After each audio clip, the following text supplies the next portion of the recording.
से भाई लोक मैंने पिला डकायत करने चेष्टा कर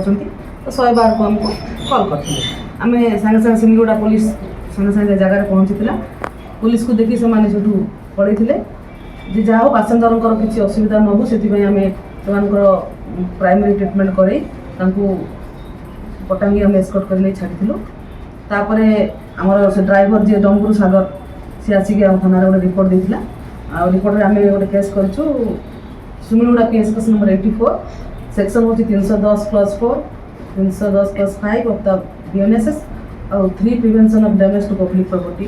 PDP एक्ट रे गोटे केस कर आम टीम टीम गठन होता जाकि 3 जन को अरेस्ट कर 3 जन होती आकाश खिल सन ऑफ विजय खिल आउ जन हूँ आशीष खिल बापा ना हूँ ढींग खिल जड़े दिलीप प्रधान ये 3 जन अरेस्ट होती आउ 2 जन आइडेंटिफाई हो सारी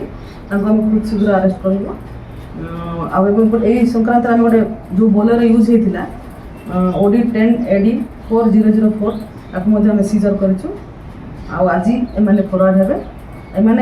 आम